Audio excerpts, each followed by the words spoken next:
Hello students. तो last time हमने last topic जो देखा था कि पर्टिकुलर कोई भी रिड्यूसिंग एजेंट को हमें चूज़ करना पड़ेगा।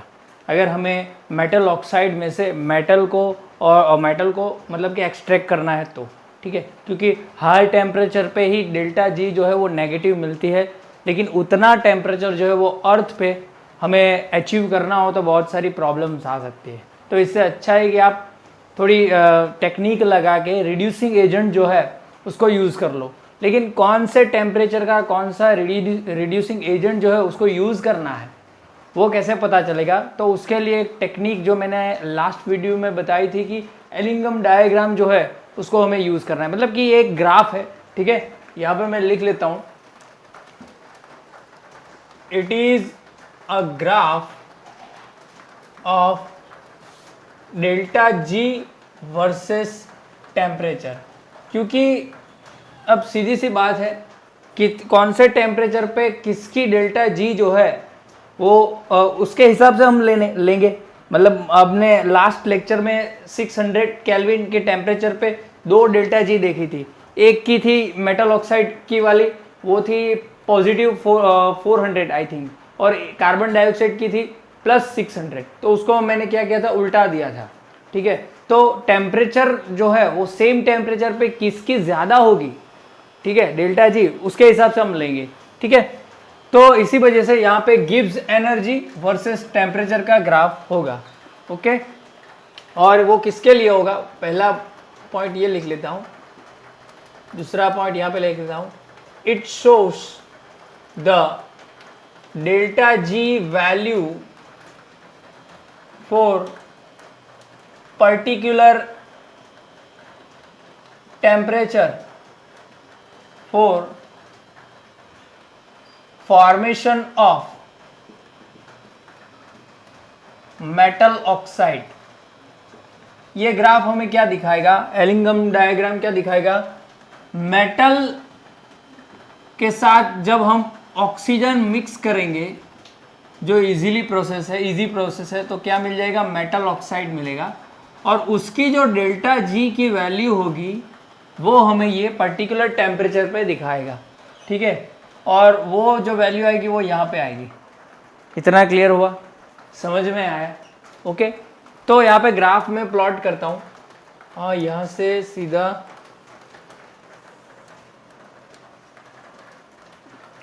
क्योंकि ग्राफ बहुत ही बोल सकते हो, ऐसे देखोगे तो पता नहीं चलेगा। यहाँ पे लिख लेता हूँ गिव्स एनर्जी, जिसका एनर्जी है तो किलो जूल पर मोल ही होगा, यूनिट, ठीक है। और यहाँ पे टेम्परेचर होगा, तो टेम्परेचर पे अगर मान लो हम यहाँ पे ले लें, यहाँ पे होगा 0, ठीक है। यहाँ पे ले लेते हैं हम 400 डिग्री सेल्सियस, यहाँ पे ले लेते हैं 800 डिग्री सेल्सियस, फिर यहाँ पे ले लेते हैं 1000 डिग्री सेल्सियस, यहाँ पे ले लेते हैं 12,000 या 1200 डिग्री सेल्सियस, इसमें हो जाता है, अभी क्या करें। उसके बाद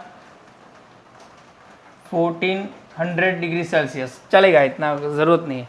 अगर केल्विन में देखो तो यहाँ पे क्या होगा, ये डिग्री सेल्सियस में, तो यहाँ पे केल्विन क्या होगा, 273 केल्विन।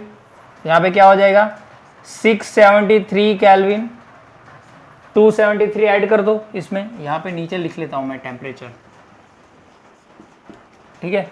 यहाँ पे क्या होगा, 800 सेल्सियस है, तो यहाँ पे 273 यहाँ पे ऐड कर दो, क्या होगा 1073 केल्विन।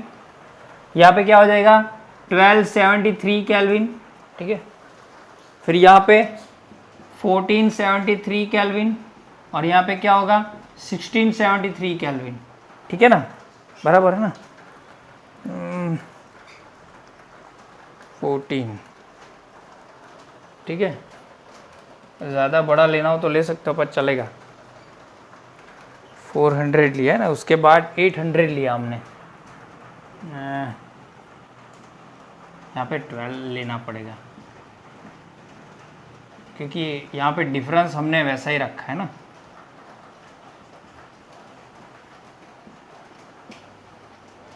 यहाँ पे 2000 डिग्री सेल्सियस आएगा, क्योंकि यहाँ पे हमने 400 का डिफरेंस रखा है, 400 400 400 और 400, ठीक है। तो यहाँ पे चेंज करना पड़ेगा, ये तो बराबर है, यहाँ पे चेंज करेंगे 1473 केल्विन, यहाँ पे करेंगे 1873 केल्विन, और यहाँ पे क्या करेंगे 2273 केल्विन, ठीक है। चलो ये टेम्परेचर हो गया। अब सीधी सी बात है कि हमने जब आगे वैल्यू देखी थी, ठीक है, मेटल प्लस ऑक्सीजन के बारे में मैं बात करूं, जहाँ पे मेटल ऑक्साइड बन रहा है, ठीक है, मेटल ऑक्साइड यहाँ पे बन रहा है, ओके। तो मेटल ऑक्साइड यहाँ पे बनने के लिए, इसके लिए डेल्टा एस जो है वो हमें नेगेटिव लेना पड़ेगा। अब ऐसा क्यों? आगे के वीडियो में जब मैंने मेटल ऑक्साइड को डिकम्पोज किया था मेटल और ऑक्सीजन के अंदर, उसके लिए मैंने डेल्टा एस पॉजिटिव लिया था, ठीक है ना। तो इसके लिए नेगेटिव लेना पड़ेगा क्योंकि ये उल्टा है, ठीक है। अब ऐसा क्यों? सिंपल सी चीज़ है, एक बात समझो, जब आगे रिएक्शन की थी मेटल ऑक्साइड में से मेटल और ऑक्सीजन क्या हो रहे हैं, मतलब कि डिकम्पोज हो रहे हैं। अब ये क्या है? डेल्टा एस एंट्रोपी है। एंट्रोपी मतलब क्या? रैंडमनेस। अब सीधी सी बात, एक बात बोलो, यहाँ पे मेटल है और मेटल की रैंडमनेस तो कुछ होगी नहीं, ठीक है। ऐसा घूमने वाले नहीं है उसके पार्टिकल, घूमेंगे किससे? सिर्फ ऑक्सीजन के घूमेंगे। अब ये ऑक्सीजन तो यहाँ पे कंज्यूम हो रहा है, मतलब कि मेटल से ऑक्सीजन क्या हो रहा है? रिएक्ट कर रहा है और मेटल ऑक्साइड बना रहा है। तो ये तो प्रोडक्ट है सॉलिड में, ये गैस है, ये सॉलिड है। अब जब प्रोडक्ट बन जाएगा तो गैस तो बचेगी नहीं, क्योंकि यहाँ पे तो सिर्फ एक ही गैस है, तो यहाँ पे इसकी रैंडमनेस तो कुछ होगी नहीं, ठीक है ना। तो यहाँ पे मान लो कि मैं इसकी S2 ले लेता हूँ, इसकी जो एंट्रोपी है वो यहाँ पे मैं ले लेता हूँ S2, और इस गैस की एंट्रोपी ले लेता हूँ, एंट्रोपी S1, ठीक है। तो अगले वीडियो में हमने देखा था, हमने उल्टा देखा था, मेटल ऑक्साइड में से हमको तो मेटल चाहिए, मेटल चाहिए ना। अगले वीडियो में जो हमने डेल्टा एस लिया था पॉजिटिव, वो क्यों लिया? अब डेल्टा एस का मतलब है S2 माइनस S1। अब सीधी सी बात समझो, इसकी एंट्रोपी तो इससे कम ही होगी क्योंकि ये गैस है, गैस की एंट्रोपी ज्यादा होती है सॉलिड से, सीधी सी बात बोल देता हूं मैं, ठीक है। तो यहाँ पे अगर मान लो कि हम ले लेते हैं अराउंड 5 किलो जूल पर मोल, सॉरी जूल कैलोरी पर मोल, इसकी ये होगी यूनिट, और इसकी मान लो कि इसकी होगी +25 जूल केल्विन पर मोल। अब क्यों ज़्यादा ली इसकी? तो गैस की ज़्यादा होती है इससे, ये तो सॉलिड है और यहाँ पे तो सिर्फ एक ही गैस है, दूसरी गैस होती तो एंट्रोपी में चेंज आ सकता था, लेकिन यहाँ पे ऑक्सीजन ही एक गैस है और उसकी एंट्रोपी सबसे ज़्यादा होती है गैसियस फेज की। तो यहाँ पे डेल्टा एस आप करोगे तो क्या होगा? S2 क्या है 5 माइनस यहाँ पे क्या है 25, तो यहाँ पे क्या आ गया 20 माइनस 20 आया ना जूल पर केल्विन मोल। यहाँ पे नेगेटिव है इस रिएक्शन के लिए, इसलिए मैंने यहाँ पे बोला कि हम नेगेटिव लेंगे। अगर उस रिएक्शन की बात करेंगे तो क्या हो जाएगा? उस रिएक्शन में क्या होगा? ये मेटल ऑक्साइड डिकम्पोज होगा मेटल के अंदर और ऑक्सीजन के अंदर ये कंपोज हो जाएगा। इसकी S2 हमने क्या ली 5 और इसकी क्या थी, सॉरी ये हो जाएगा ना, अब ये ऐसा हो जाएगा क्योंकि ये तो रिएक्टेंट है, ये क्या है 25 ली ना, तब क्या हो जाएगा 25 माइनस 5 20 पॉजिटिव में आ जाएगा। इसीलिए वहाँ पे जो लास्ट वीडियो में मैंने बताई थी डेल्टा एस जो हमने 5 या कुछ भी ली थी वो पॉजिटिव में ली थी, और यहाँ पे नेगेटिव क्यों ले रहे हो? इसी वजह से ले रहे हैं, ठीक है। समझ में आया इतना? Okay clear. तो यहाँ पे हमने देखा कि नेगेटिव में आई डेल्टा एस की वैल्यू, ठीक है। तो यहाँ पे इसका एक कॉज लिख लेते हैं, because in this reaction there is only one gas, सिर्फ एक ही गैस है इसके अंदर, okay. which consumes to make metal oxide, जो कंज्यूम हो रही है मेटल ऑक्साइड बनाने के लिए, so there is less entropy after forming the metal oxide. तो इसकी तो एंट्रोपी क्या हो जाएगी, कमी हो जाएगी, इसकी ज़्यादा होगी पहले, ठीक है ना। इतना क्लियर, समझ में आया? ओके। अब डेल्टा जी की वैल्यू क्या होगी, डेल्टा जी की वैल्यू क्या हो जाएगी, अगर ये जो वैल्यू है वो क्या हो जाएंगी, मान लो कि डेल्टा एस हमने नेगेटिव में आ गया, ठीक है। अगर यहाँ पे ले लो आप delta G is equal to delta H minus T delta S, ठीक है। तो इसकी वैल्यू क्या आएगी, इसकी, अब सीधी सी बात है, कैलकुलेशन करने की ज़रूरत भी नहीं है। आप एक बात समझो, ये मेटल है और ऑक्सीजन है, और ये जो प्रोसेस है, ठीक है, ये प्रोसेस है। यहाँ पे ये अभी जो भी पॉइंट यहाँ पे मैं लिख रहा हूँ ना, वो नोट करते जाना। ये बोर्ड छोटा है इसलिए यहाँ पे नोट करते जाना, मैं रब कर दूंगा। तो ये फर्स्ट पॉइंट है, अगर ग्राफ समझना है तो पॉइंट लिखने पड़ेंगे। सेकंड, इन दिस रिएक्शन, अब ये जो है वो स्पोंटेनियस रिएक्शन है। आपने देखा कि कार्बन और ऑक्सीजन, जब कार्बन, लास्ट वीडियो में देखा था, ऑक्सीजन के साथ रिएक्ट करके कार्बन डाइऑक्साइड बना रहा है, ठीक है, तो उसकी डेल्टा जी क्या हो जाएगी, -600 हो जाएगी। मतलब कि ये अपने आप होती है। स्पोंटेनियस रिएक्शन की डेल्टा जी नेगेटिव होती है, वो मैंने कई बार बताया आपको, ठीक है। तो इन दिस रिएक्शन ये तो सीधी बन जाएगा। आप ये देखो इसको, ये मेटल है या नॉन मेटल जो भी होगा, यहाँ पे ऑक्सीजन है, वो क्या कर रहा है, मेटल ऑक्साइड बना रहा है। तो यहाँ पे मैं लिख लेता हूँ, this reaction is spontaneous reaction. Spontaneous reaction है, सीधी सी बात है, स्पोंटेनियस रिएक्शन। और एक बात समझ लेना कि स्पोंटेनियस रिएक्शन जो होती है उसके अंदर क्या होता है, एनर्जी रिलीज होती है। क्या होता है, एनर्जी रिलीज होती है, सीधी सी बात है। अगर मान लो कि कोई कार्बन है, ये अभी अनस्टेबल होगा, ये भी यहाँ पे हम बोल सकते हो अनस्टेबल होगा, और ये जब ये कंबाइन करके ये बना देंगे तो क्या हो जाएगा, ये स्टेबल हो जाएगा। अब अनस्टेबिलिटी में एनर्जी क्या होती है, हाई होती है, ये भी मैंने बताया हुआ है, ठीक है। जितनी ज़्यादा एनर्जी केमिस्ट्री में उतनी ज़्यादा अनस्टेबिलिटी। जैसे नदी का पानी, उसमें एनर्जी बहुत ज़्यादा है तो स्टेबिलिटी भी नहीं है। स्टेबल कब होता है, जब वो मतलब कि समुद्र के साथ मिल जाएगा, तब क्या हो जाएगा, उसकी स्टेबिलिटी आ जाएगी, मतलब कि उसकी एनर्जी खत्म हो जाएगी। इसका मतलब कि यहाँ पे एनर्जी बहुत ही हाई है, लेकिन यहाँ पे क्या होगा, जब कंबाइन होंगे तो एनर्जी निकाल के अब स्टेबल हो जाएंगे, मतलब कि इसमें लेस एनर्जी होगी। समझ आ रहा है ना। केमिकल काइनेटिक्स में भी मैंने ग्राफ दो टाइप के बताए थे, एक जो था एक ऐसा था और एक जो था एक ऐसा था। मतलब कि ये रिएक्टेंट की एनर्जी, ये प्रोडक्ट की एनर्जी, ये रिएक्टेंट की, ये प्रोडक्ट की। इसमें डिफरेंस क्या है, इसमें डिफरेंस है, देखो यहाँ पे प्रोडक्ट की एनर्जी रिएक्टेंट से ज़्यादा है ना, तो ये एंडोथर्मिक रिएक्शन है। और यहाँ पे प्रोडक्ट की एनर्जी कम है रिएक्टेंट से, मतलब कि ये प्रोडक्ट बना तो एनर्जी निकाल दी, मतलब कि ये क्या है, एक्सोथर्मिक रिएक्शन है। समझ में आ रहा है ना, दो ग्राफ बताए थे, ठीक है। तो ये जो एक्सोथर्मिक रिएक्शन है वो है यहाँ पे। इसका मतलब क्या हो रहा है, यहाँ पे क्या होगा, ये स्पोंटेनियस रिएक्शन है। स्पोंटेनियस रिएक्शन तो है। स्पोंटेनियस रिएक्शन कब होती है, जब रिएक्शन एक्सोथर्मिक रिएक्शन होती है। क्या रिएक्शन होती है, एक्सोथर्मिक रिएक्शन। क्या, एक्सोथर्मिक रिएक्शन। समझ में आ रहा है, इतना क्लियर हुआ, ओके। एक्सोथर्मिक रिएक्शन है ये, ओके। तो एक्सोथर्मिक रिएक्शन के लिए डेल्टा जी क्या होनी चाहिए, क्या होनी चाहिए, नेगेटिव ही होनी चाहिए ना। तो इसके लिए डेल्टा जी क्या होगी, नेगेटिव ही होगी, क्योंकि स्पोंटेनियस रिएक्शन के लिए क्या होती है, डेल्टा जी नेगेटिव होती है। इसी वजह से यहाँ पे जो हम लिखेंगे वो क्या लिखेंगे, नेगेटिव वैल्यू लिखेंगे।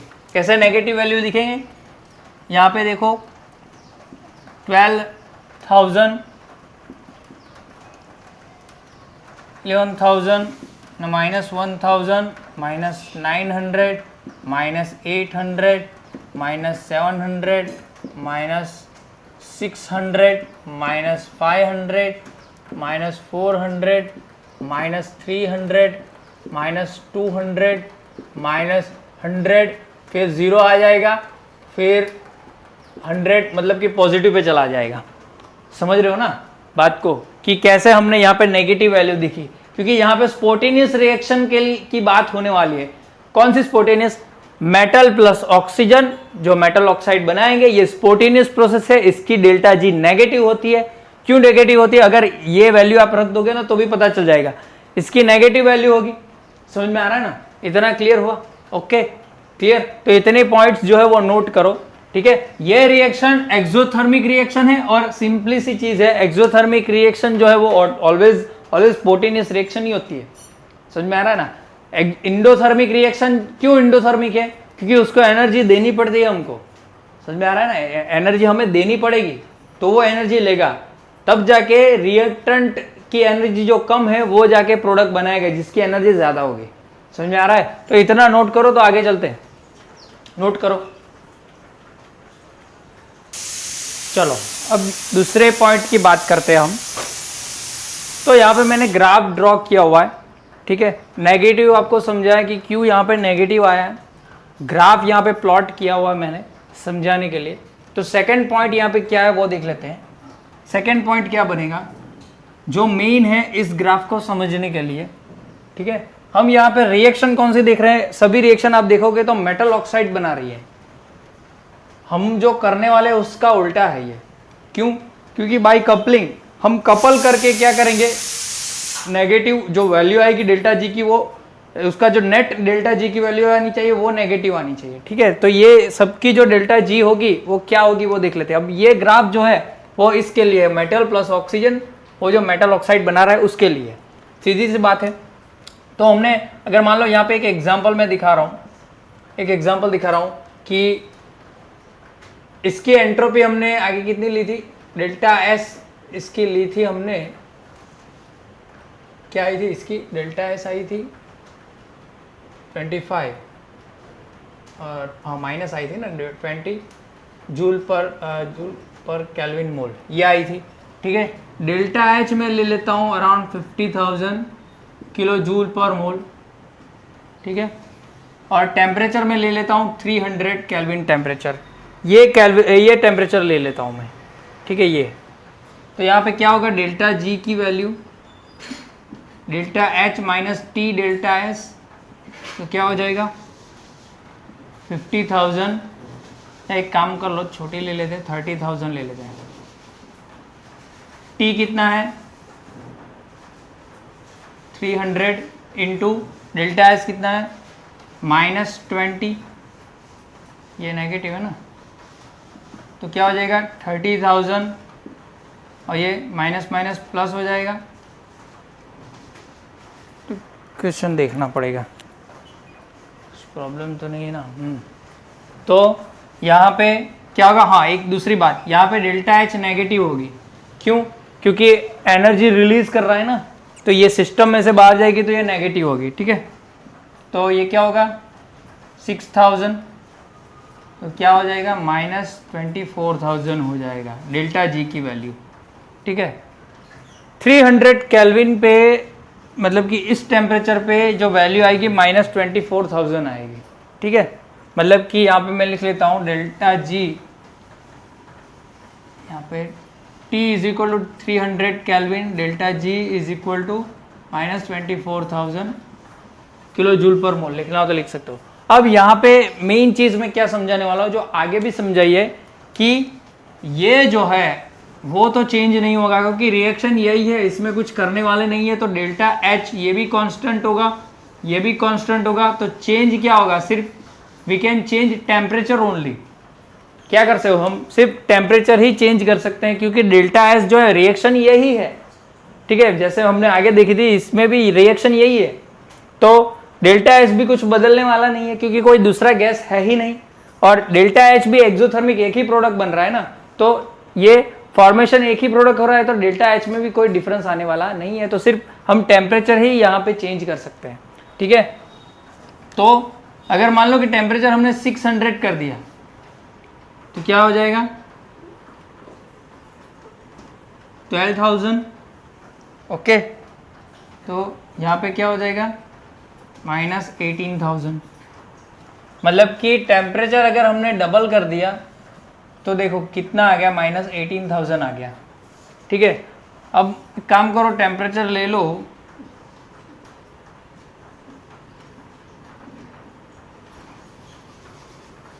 केल्विन से सीधा मल्टीप्लाई बाय 4 कर दो, मतलब कि टेम्परेचर बहुत ज़्यादा ले लेंगे तो क्या हो जाएगा, ये 24,000 हो जाएगा। तो ये क्या बचेगा, -6,000 बचेगा। मतलब कि जब T हमने 1200 केल्विन किया तो कितना आ गया, -6,000 आ गया। अब इसमें डिफरेंस देखो, पहले 300 केल्विन लिया तो -24,000 था। जब जैसे जैसे टेम्परेचर आप बढ़ा रहे हो तो क्या हो रहा है, ये क्या हो रहा है, लेस नेगेटिव हो रहा है ना, लेस नेगेटिव हो रहा है। मतलब कि अब जैसे जैसे टेम्परेचर बढ़ा रहे हो डेल्टा जी की वैल्यू क्या आ रही है, लेस नेगेटिव आ रही है। यहाँ पे मोर नेगेटिव से लेस नेगेटिव जा रहा है ग्राफ।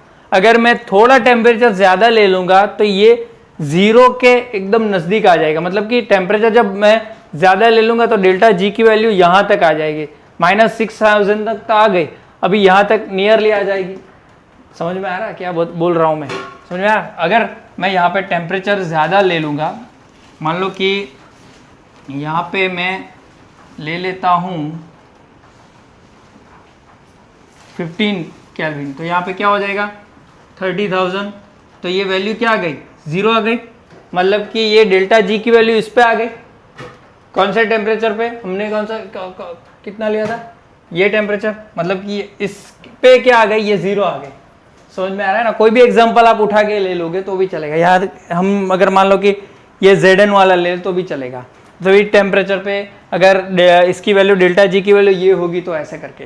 तो मैं यहाँ पे क्या समझाने वाला हूँ, समझाना चाहता हूँ कि डेल्टा जी की वैल्यू जो है वो क्या हो रही है, यहाँ पे टेम्परेचर बढ़ाते लेस नेगेटिव हो रही है। लेकिन आपको मालूम है कि ये तो स्पॉन्टेनियस प्रोसेस है, और स्पॉन्टेनियस प्रोसेस के लिए डेल्टा जी की वैल्यू क्या होनी चाहिए, नेगेटिव होनी चाहिए। मतलब कि मोर नेगेटिव डेल्टा जी की वैल्यू होगी तो रिएक्शन जल्दी कंप्लीट होगी। लेकिन यहाँ पे टेम्परेचर बढ़ाते क्या होता है, टेम्परेचर बढ़ाते ही ये जो है वो लेस नेगेटिव हो रही है। इसका मतलब कि टेम्परेचर फेवर नहीं कर रहा है। यहाँ पे टेम्परेचर आप बढ़ाओगे तो ये जो रिएक्शन है उसको टेम्परेचर फेवर नहीं कर रही है। ऑब्वियस सी बात है। जब हमने आगे देखा था कि मेटल ऑक्साइड में से हम मेटल निकाल रहे हैं आगे लास्ट वीडियो में, तो टेम्परेचर फेवर कर रही थी लेकिन हाई टेम्परेचर पे। लेकिन यहाँ पे टेम्परेचर उल्टा हो गया, उसका उल्टा है, रिएक्शन उल्टी है तो टेम्परेचर फेवर नहीं करेगी। और सीधे यहाँ से ही निकाल दो आप, रिएक्शन एक्सोथर्मिक है, मतलब कि सिस्टम में से एनर्जी निकाल रही है।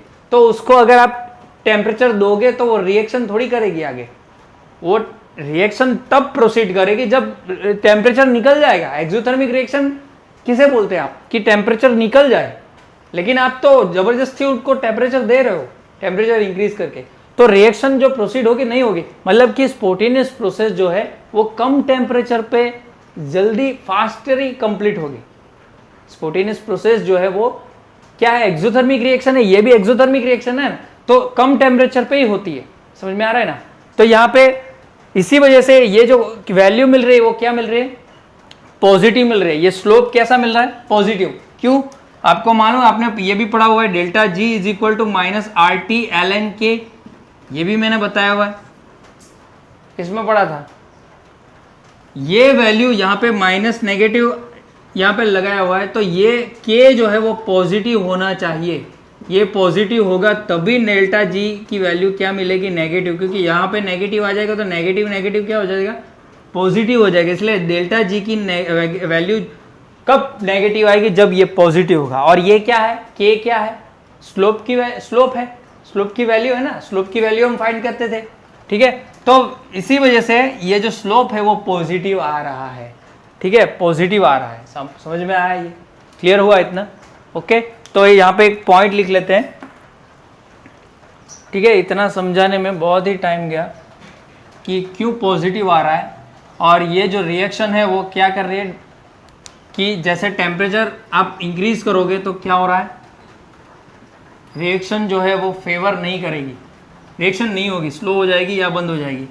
ठीक है, तो यहाँ पे मैं इतना सब निकाल देता हूँ, ये सब समझाने के लिए था आपको। पॉइंट लिख लेता हूँ, कौन सा नंबर था मालूम नहीं है। As we increase the temperature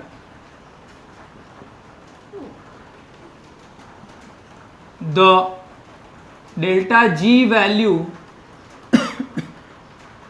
becomes less negative, which shown by positive graph. Okay, जब आप टेम्परेचर इंक्रीज करोगे तो डेल्टा जी की वैल्यू क्या आएगी, लेस नेगेटिव आएगी। And we all know that spontaneous process is favored by more negative value of delta G। और हमको तो मालूम है कि स्पोंटेनियस प्रोसेस जो है वो ज़्यादा नेगेटिव वैल्यू होनी चाहिए। ठीक है, डेल्टा जी की तभी फेवर होती है। ठीक है, दैट मीन्स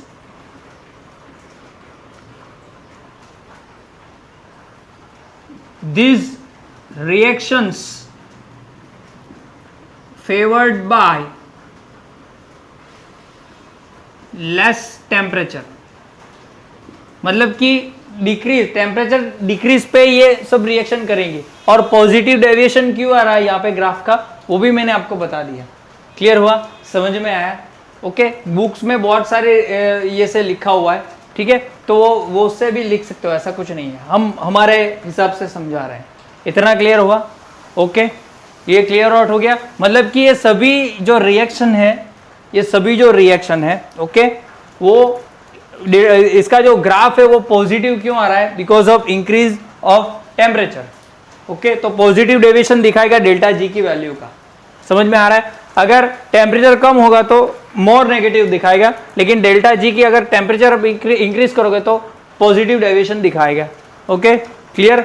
अब यहाँ पे एक सडनली चेंज यहाँ पे दिख रहा होगा आपको इस ग्राफ के अंदर, यहाँ पे दिख रहा है, ठीक है, यहाँ पे दिख रहा है। तो ये जो है the point shows about the phase transformation. इसका मतलब है कि मेटल जो है वो क्या हो रहा है, लिक्विड में जा रहा है। मेटल जो सॉलिड है वो लिक्विड में जा रहा है, वो ही दिखा रहा है। सडनली जो पॉइंट यहाँ पे सीधे गया है वो दिखा रहा है। क्यों ऐसा डेल्टा जी क्यों ऐसा इंक्रीज हो गया वो भी मैं समझाता हूँ। या फिर सॉलिड से लिक्विड हो रहा होगा, या फिर लिक्विड से वेपर में जा रहा होगा, ये पॉइंट। ठीक है, ये पॉइंट, ये दोनों पॉइंट समझ में आ रहा है? इतना ये पॉइंट आपको लिखना है, सब पॉइंट। ठीक है, नहीं तो ग्राफ समझ में नहीं आएगा। अब सीधी सी बात है, आपको मालूम है कि delta G is equal to delta H minus T delta S. ठीक है, इतना मालूम है। आप टेम्परेचर इंक्रीज करोगे, सॉरी, इस सडनली टेम्परेचर की ये जो कोई मेल्टिंग पॉइंट हो सकता है, ठीक है, ये कोई मेल्टिंग पॉइंट या बॉइलिंग पॉइंट जो भी होगा, कुछ ना हो सकता है। इसी वजह से यहाँ पे क्या दिखाया, सीधा सॉलिड में से लिक्विड में चला गया या लिक्विड में से फेज वेपर में चला गया। ठीक है, तो यहाँ पे क्या हो रहा है कि अब सीधी सी बात है, सॉलिड अगर लिक्विड में कन्वर्ट हो जाए तो क्या होगा कि इसी टेम्परेचर पे एंट्रोपी चेंज हो जाएगी। क्यों? क्योंकि एंट्रोपी जो है वो सबसे ज़्यादा गैस फेज की होती है, उसके बाद लिक्विड की होती है, उसके बाद सॉलिड की होती है। It is about randomness. ठीक है, रैंडमनेस डिपेंड करती है कि उसके पार्टिकल के बीच के अंदर कितना अट्रैक्शन फोर्स है और कितना गैप है। तो यहाँ पे गैस फेज में ज़्यादा होगा, उससे फिर लिक्विड में आएगा। अब यहाँ तक तो वो सॉलिड था, तब एंट्रोपी कम थी, लेकिन यहाँ से सीधा उछल गया डेल्टा जी की वैल्यू। ठीक है, मतलब कि मोर पॉजिटिव हो गई। या पॉजिटिव टुवर्ड्स जा रहे हैं, मतलब कि लेस नेगेटिव होगा, यहाँ पे नीचे मोर नेगेटिव है, तो यहाँ पे क्या हो गया कि डेल्टा एस की वैल्यू बढ़ गई, एंट्रोपी की वैल्यू यहाँ पे ज्यादा हो गई क्योंकि लिक्विड में कन्वर्ट हो गया, और लिक्विड के लिए रैंडमनेस ज्यादा है सॉलिड से, यहाँ पे मैंने बताया हुआ है, तो ये वैल्यू बढ़ जाएगी। टेम्परेचर जो है वो तो बढ़ेगा लेकिन ये वैल्यू बढ़ जाएगी। अब सीधी सी बात है, ये जो वैल्यू है वो एक्सोथर्मिक के लिए तो नेगेटिव होगी एक्स वाई, अब ये भी वैल्यू जो है वो भी क्या बढ़ेगी, समझ में आ रहा है ना, ठीक है, ये भी क्या बढ़ेगी, तो ये जो वैल्यू आएगी वो डेल्टा जी की क्या आएगी, लेस नेगेटिव आएगी, समझ में आ रहा है, इसी वजह से ये यहाँ पे ऐसा इंक्रीज हो रहा है, डेल्टा जी की वैल्यू लेस नेगेटिव आएगी, इसीलिए ऊपर जा रहा है डायग्राम, समझ में आ रहा है ना, क्लियर हुआ इतना, ओके।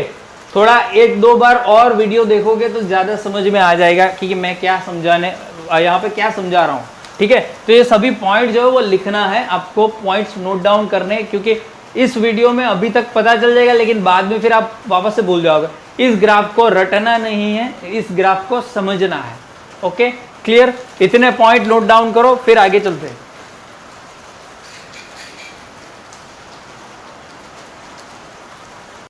ओके चलो अब ये निकाल देता हूँ और थोड़ा आगे का उसका यूज़ क्या है, एलिंग्राम डायग्राम का यूज़ क्या है वो देख लेते हैं हम, ठीक है। What is the utilities of एलिंग्राम डायग्राम, तो पहले ही आपको मालूम है क्या है यूज़ एलिंग्राम डायग्राम का। To select a particular reducing agent, एलिंग्राम diagram is majorly used, okay. Reducing agent को फाइंड करने के लिए फॉर पर्टिकुलर रिएक्शन ये यूज़ होता है, ओके। एक और रिएक्शन यहाँ पे है, अगर जिसका मोर नेगेटिव, मतलब कि टेम्परेचर इंक्रीज करोगे तो मोर नेगेटिव डेल्टा जी होता है, वो है इसका, ठीक है। कार्बन डाइऑक्साइड जब बनता है, ठीक है, तो क्या होता है, या फिर हाँ यहाँ पे सभी 1 मोल के लिए है ना, तो यहाँ पे हम 1 मोल ही लेंगे, ठीक है। इस रिएक्शन के लिए डेल्टा जी टेम्परेचर इंक्रीज करते क्या होगा, डिक्रीज होगा, क्योंकि यहाँ पे ये भी गैस है और ये भी गैस है, जितनी ज़्यादा गैस उतनी एंट्रोपी ज़्यादा, ये भी गैस है, ठीक है ना, ये दोनों का मिक्सचर है, ठीक है, तो एंट्रोपी ज़्यादा होगी, ठीक है। इसी वजह से ये जो ग्राफ है वो ऐसे नेगेटिव में आता है, मतलब कि जिसकी डेल्टा इंक्रीज करते क्या होगा, डेल्टा जी ज़्यादा होगी, मोर नेगेटिव होगी, ठीक है। तो चलो अब यूटिलिटी पे चलते हैं। यूटिलिटी मतलब कि यूजेस ऑफ एलिंग्राम डायग्राम, क्या यूज है, तो सिंपली सी चीज़, अगर मान लो कि find the suitable reducing agent for ferric oxide at, यहाँ पे हम क्या लेते हैं, फेरिक ऑक्साइड ले लेते हैं, नहीं फेरिक ऑक्साइड अभी मत लो, अभी एक एग्जांपल ले लेते हैं हम जिंक का, है नो, एट क्या ले लेते हैं हम 850 केल्विन टेम्परेचर, ठीक है, 850 ले लो या फिर 850 डिग्री सेल्सियस ले लो, ठीक है, चलेगा। ये इतने टेम्परेचर पे हमें क्या करना है, ZnO को क्या करना है, जिंक बनाना है, मतलब कि यहाँ पे क्या होगा, जिंक ऑक्साइड को क्या करेंगे हम 2ZnO ले लेते हैं, 2Zn प्लस O2 निकल जाएगा, ठीक है। ये रिएक्शन को हमें सीधे ही लिखना पड़ेगा, क्योंकि जिंक में से अगर हम जिंक मेटल को हमें डिकम्पोज करना है तो ये रिएक्शन तो आनी चाहिए, डिकम्पोज इजीली है, इजी है, ठीक है। तो यहाँ पे कितने टेम्परेचर पे है, एट 850 डिग्री सेल्सियस टेम्परेचर, ठीक है, या फिर 800 ले लेते हैं तो भी चलेगा। चलो एक काम करते हैं, 800 ले लेते हैं, सिंपल, ज़्यादा पता चलेगा। 800 मतलब कि एट 1073 केल्विन, तो इसको रिड्यूस करना है, जिसकी डेल्टा जी कितनी है, अगर मान लो कि जिंक एट इसकी डेल्टा जी है अगर मान लो कि 600। कैसे पता चला? ये जिंक का रिएक्शन है, इस पे अगर लाओगे तो हम मान लो कि यहाँ पे 600 है, तो इसकी डेल्टा जी कितनी है, यहाँ पे पॉजिटिव 600 होगा। क्यों? अब यहाँ पे देखो, ये जो एलिंगम डायग्राम है उसमें रिएक्शन क्या लिखी है, जिंक प्लस O2 ZnO बना रहा है, जिसकी डेल्टा जी कितनी है, -600 है। लेकिन हमने तो उल्टी रिएक्शन लिखी है, मतलब कि जिंक को डिकम्पोज कर रहे हैं इसमें, तो ये डेल्टा जी क्या हो जाएगी, यहाँ पे ये इसकी डेल्टा जी नेगेटिव है, तो उसकी क्या हो जाएगी, पॉजिटिव हो जाएगी। इसलिए हमने क्या लिखा है यहाँ पे, पॉजिटिव लिखा है, क्योंकि हमने करनी है इसकी। तो यहाँ से हमें क्या मिल जाएगी, डेल्टा जी मिल जाएगी। अब इसके नीचे, मतलब कि आगे हमने देखा था लास्ट वीडियो में कि अगर हमें रिड्यूसिंग एजेंट सुटेबल चूज करना है तो कैसे करेंगे, for choosing reducing agent let's choose those metal reaction which have more positive delta G value। ऐसी रिएक्शन हमें चाहिए जिसकी वैल्यू क्या हो, पॉजिटिव हो, ठीक है, मोर पॉजिटिव हो, ये रिएक्शन है। तो आप सीधा आपको मैं समझा देता हूं, जिस मेटल के ग्राफ की, मतलब कि जिस मेटल को हमें फाइंड करना हो उसका रिएक्शन पहले देख लो, उसके नीचे जो भी मेटल होगी ना वो सभी उससे ज़्यादा पॉजिटिव होगी। कैसे? मान लो कि यहाँ पे मैं एल्यूमिनियम ले रहा हूँ, ठीक है, एल्यूमिनियम का 8000 पे अगर मान लो, या मैग्नीशियम ले लो, दोनों में से कुछ भी ले सकते हो। मैग्नीशियम का ले लेंगे तो अगर मान लो कि 800 डिग्री सेल्सियस पे 1000 है, ठीक है, तो मैं ये रिएक्शन लिख रहा हूँ, 2Mg प्लस O2 क्या हो जाएगा, 2MgO, जिसकी डेल्टा जी क्या है, +1000 है। अब यहाँ पे तो क्या थी, सॉरी, हाँ नेगेटिव होगी ना, -1000, तो उसका उल्टा लिख लेते हैं, ठीक है, या फिर सीधे ही रख दो तो भी चलेगा, क्योंकि हमको तो सिर्फ पॉजिटिव वही रखना है। तो इस रिएक्शन, जो भी रिएक्शन आपकी मेटल की होगी वो पहले देखनी है, ठीक है, उसके बाद उसके नीचे की जो भी वैल्यू होगी वो ज़्यादा पॉजिटिव होगी। अगर मैं ये मैग्नीशियम को उल्टा करके लिखूँ तो ये -1000 मैंने जहाँ पे लिखी है वो क्या हो जाएगी, +1000 हो जाएगी ना, फिर वापस से उसको उल्टा लिखना पड़ेगा कि माइनस करना पड़ेगा। इसलिए ये रहने दो ऐसा ही। समझ में आ रहा है मैं क्या बोल रहा हूँ, क्योंकि हमको तो कट करना है। तो अगर इसको उल्टाएंगे तो +1000 हो जाएगी, तो इससे तो ज़्यादा ही है +1000। अगर सेम करेंगे तो अगर मैं ऐसा लिखूँ 2MgO, जिसका डिकम्पोज हो रहा है 2Mg प्लस O2 में, तो ये क्या हो जाएगा, पॉजिटिव। यहाँ से उठाई मैंने उल्टा करके, तो इसकी मान लो कि 1073 केल्विन पे 1000 डेल्टा जी है ये वैल्यू, तो ये मैंने उठा ली, ठीक है, दोनों सेम कर दी। अब देखो कि मैंने बोला कि मोर पॉजिटिव डेल्टा जी होनी चाहिए, तो वो है, इससे मोर पॉजिटिव है, वो भी है। अब क्या करो, इसको वापस से उल्टा दो कि क्या हो जाएगा, 2Mg प्लस O2 क्या बन जाएगा, 2MgO बन जाएगी, तो ये क्या हो जाएगी, नेगेटिव हो जाएगी, सेम इसकी तरह। तो सीधे ही वही लिख लेना है, ठीक है, सिर्फ यही वैल्यू ही देखनी है यहाँ पे डेल्टा जी की। चलो अब हो गया। तो ये इक्वेशन नंबर 1 है, ये इक्वेशन नंबर 2 है। तो दोनों को अगर आप प्लस कर दोगे तो क्या हो जाएगा, ये O2 कैंसिल हो जाएगा, 1 इक्वेशन, ये 2 O2 कैंसिल, लास्ट वीडियो में करवाया था मैंने, ठीक है। तो यहाँ पे क्या बचेगा, 2ZnO प्लस ये यहाँ पे 2Mg, रिएक्शन में क्या बचा, 2Zn, ये तो निकल गया, प्लस 2MgO। यहाँ पे क्या होगा, -1000 प्लस 600 क्या हो जाएगा, डेल्टा जी -1000 प्लस 600 क्या हो जाएगा, -400 केल्विन। तो डेल्टा जी की वैल्यू क्या आ गई, 400 आ गई, सॉरी 400 केल्विन नहीं आएगा, टेम्परेचर तो यहाँ पे सेम ही है, 1073 केल्विन। मतलब कि सेम टेम्परेचर पे अगर हमने फाइंड कर लिया, ये है रिड्यूसिंग एजेंट, क्या है, रिड्यूसिंग एजेंट Mg, ठीक है। इसकी जगह आप एल्यूमिनियम भी ले सकते हो तो ग्राफ से ही आपको पता चल जाएगा कि कौन सा है जो वो हम रिड्यूसिंग एजेंट ले सकते हैं। ठीक है, ग्राफ से ही पता चल जाएगा। तो समझ में आया इतना? नोट डाउन करो, फिर आगे चलते हैं। किया नोट डाउन? चलो कर लो। चलो यहां पे मैं लिखवा देता हूं।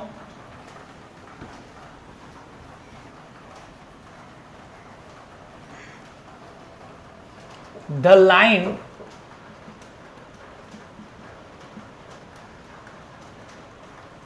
which are present in the graph below the reaction of metal which we want to extract are taken as reducing agent. अगर मान लो कि हमें जिंक को हमने बोला कि इसको एक्सट्रैक्ट करना है, तो इसके बिलो, इसकी जो मेटल हमने करनी है जिंक, उसकी रिएक्शन के बिलो जो भी लाइंस होंगी वो सभी के मेटल क्या होंगे, क्या एक्ट करेंगे, as a reducing agent act करेंगे। ठीक है, वही यहां पे लिखा हुआ है।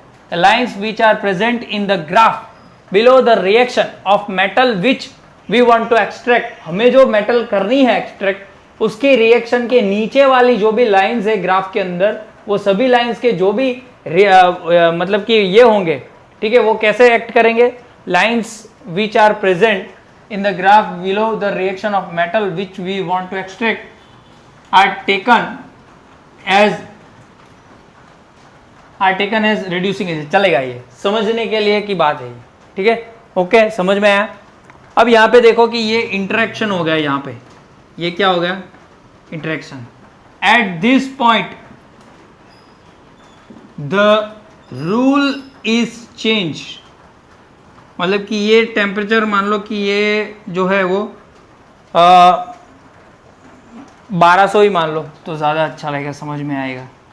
ठीक है, तो क्या होगा? बिलो 12,000 केल्विन, 12,000 है क्या? सेल्सियस है ना? सेल्सियस है। यहाँ पे ये ले लो या फिर यहाँ पे बोला है ना, और 1473 केल्विन। ये जो रूल है वो चेंज हो जाएगा क्योंकि ग्राफ चेंज हो गया ना। तो इससे पहले क्या था? मैग्नीशियम एल्यूमिनियम से नीचे था। अब यहाँ पे देखो, मैग्नीशियम एल्यूमिनियम से नीचे था ना, तो बिलो इसके, इस टेम्परेचर के बिलो की बात कर रहा हूं, जो एल्यूमिनियम से नीचे था magnesium is used as reducing agent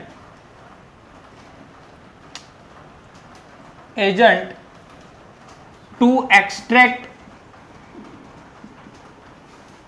aluminium. इसके बिलो जो है वो सिंपल रूल लगेगा कि एल्यूमिनियम का एक्सट्रैक्ट करना है तो मैग्नीशियम यूज हो सकता है क्योंकि डेल्टा जी की वैल्यू उससे कम है, उससे ज़्यादा मोर नेगेटिव है। लेकिन इससे पूरा ग्राफ चेंज हो गया। देखो ये ग्राफ ऊपर चला गया और ये जो है वो यहाँ पे ही रहा। ठीक है, इसका मतलब कि क्या है? बट आफ्टर 1200 डिग्री सेल्सियस और 1473 kelvin the aluminum is used as reducing agent to extract magnesium। समझ में आया? क्योंकि ग्राफ ऊपर हो गया, ये नीचे हो गया, तो इस टेम्परेचर के बाद ये पूरा लॉ जो है वो चेंज हो जाएगा। ठीक है, इतना क्लियर हुआ?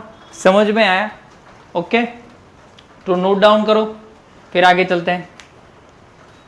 ओके, चलो अब इसके जो लिमिटेशन है वो देख लेते हैं। What are the limitation of Ellingham diagram, उसके बाद ये टॉपिक खत्म। ठीक है, तो ये जो एलिंगम डायग्राम है, लिमिटेशन ऑफ एलिंगम डायग्राम, पहली लिमिटेशन क्या है, it gives only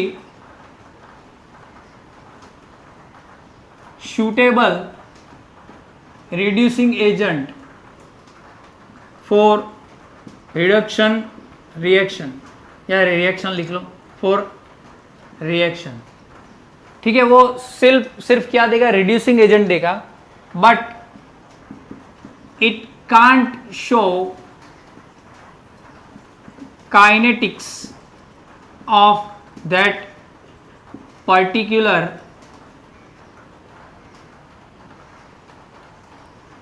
chemical reaction. बस वो क्या देगा, रिड्यूसिंग एजेंट देगा, वो उसकी केमिकल काइनेटिक्स क्या है वो नहीं समझाएगा। अब केमिकल काइनेटिक्स क्या है, उसका रेट, ठीक है, वो नहीं समझाएगा ये ग्राफ। दूसरी बात, Ellingham diagram is only for reaction which are at equilibrium, ठीक है। वो क्या है, इक्विलिब्रियम पे है। ये सभी रिएक्शन जो क्या है वो इक्विलिब्रियम पे है, सभी रिएक्शन ये, ठीक है, ये सभी रिएक्शन इक्विलिब्रियम पे है, ठीक है। So it is can not used for every reaction, सभी के लिए वो रिएक्शन यूज नहीं हो सकती, सब रिएक्शन के लिए ये एलिंगम डायग्राम यूज नहीं हो सकता, ठीक है। अब सीधी सी बात है, इतने टेम्परेचर पे कोई इक्विलिब्रियम होगा कि नहीं होगा वो भी नहीं बोल सकते, लेकिन ये जो है ओनली फॉर इक्विलिब्रियम रिएक्शन के लिए ही है। ओके, क्लियर, समझ में आया। तो ये एलिंगम डायग्राम जो है वो यहाँ पे कंप्लीट होता है। उसके बाद का जो भी टॉपिक होगा वो हम आगे देखेंगे, ठीक है। और अभी बहुत ही टाइम चल रहा है, मतलब कि टाइम बहुत कम मिल रहा है, इसलिए चैप्टर 4 की जो एक्सरसाइज है वो अभी कंप्लीट नहीं हुई है, ठीक है। तो ट्राई करता हूँ कि यहाँ आज कंप्लीट कर दूँ थोड़ी सी, ठीक है। अगर आप खुद कर रहे हो तो भी बहुत अच्छा है, क्योंकि खुद जैसे ज़्यादा करोगे तो आपको ज़्यादा पता चलेगा, ठीक है। पढ़ते रहिए।